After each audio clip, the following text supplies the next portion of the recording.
gitu. Kenapa kita sering menggunakan gerinda dengan posisi seperti ini?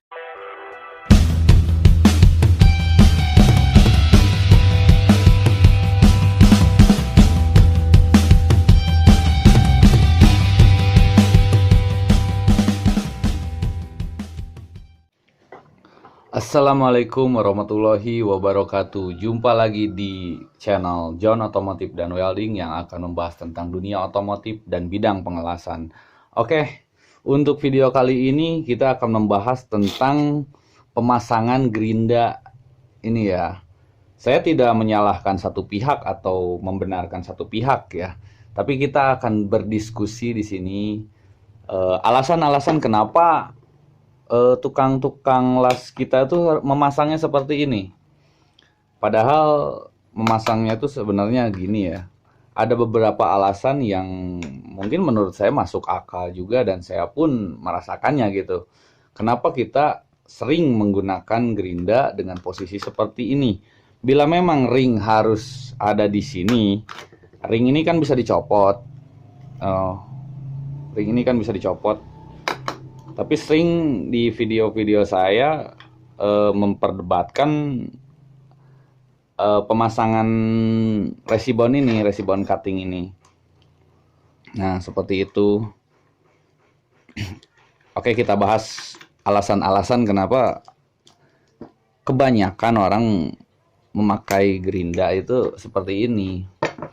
Dan kenapa banyak juga tukang-tukang yang tidak memasang cover. Kita tidak bisa menyalahkan ya, emang alasannya juga ya terserah dia gitu. Kita nggak bisa, itu hak dia. Oke, yang pertama ialah satu ya, udah terbiasa seperti ini.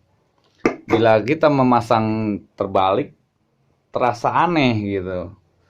Itu bukan menurut saya saja ya, tapi saya juga bertanya kepada teman-teman yang ada di satu proyek bersama saya. Dan satu lagi teman-teman, permukaan ini halus dan permukaan ini kasar. Bila kita sudah memotong, contoh ya,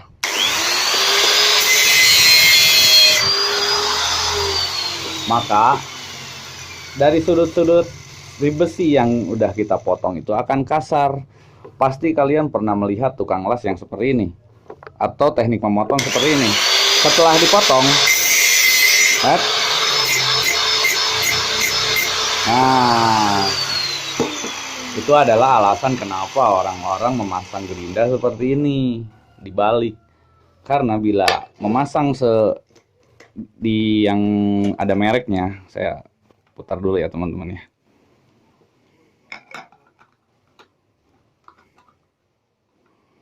Karena permukaannya halus, tidak enak untuk dipakai menggosok gitu.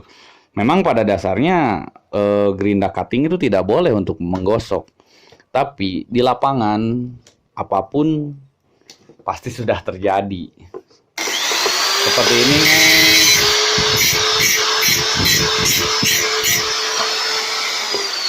Kalian bisa lihat kan, percikannya itu sedikit.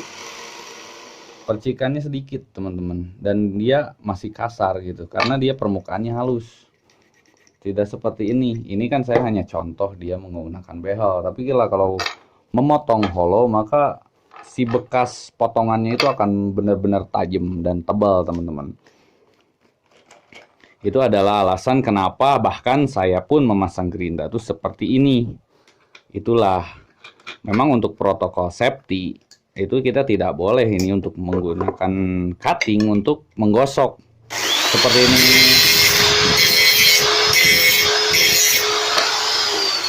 Tapi di dunia lapangan itu beda teman-teman. Ya, yang penting kita tidak menggunakan ini sebagai penggosok dengan berlebihan. Tapi hanya untuk menggosok sedikit-sedikit dari pinggiran yang sudah kita potong itu tidak apa-apa. Yang kedua ialah cover dari gerinda ini. Kenapa sih orang-orang jarang, ya tidak jarang lah gitu memakai cover ini? Yang pertama mungkin dia tidak punya atau hilang atau tidak atau kenapa. Tapi alasan yang paling masuk akal bagi saya ialah tidak terbiasa.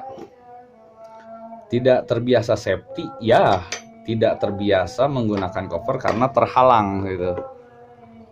Bila saya belajar menggerinda tidak menggunakan cover, maka bila saya menggunakan cover ada sedikit perbedaan dari pandangan saya dan pegangan saya. Seperti beda gitu. Mungkin tukang las-las lain juga yang tidak menggunakan cover juga seperti itu. Memang pada protokolnya memang kita harus menggunakan cover ini. Saya anjurkan menggunakan ini, dan saya pun bisa menggunakan cover dan tidak menggunakan cover, tergantung kita bekerja di mana. Saya pernah membuat video juga buat teman-teman yang memotong sudut gerinda itu tidak bisa menggunakan ini, kita harus mencopotnya. Jadi intinya kita harus bisa menggunakan gerinda itu dengan cover dan juga tanpa cover. Seperti itu menurut saya.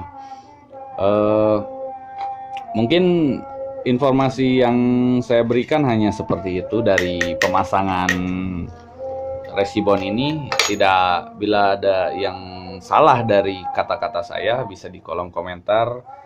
Kita sharing bersama-sama tentang ilmu ya, kita berbagi ilmu lah di sini. Cukup sekian dari saya, semoga bermanfaat. Assalamualaikum warahmatullahi wabarakatuh.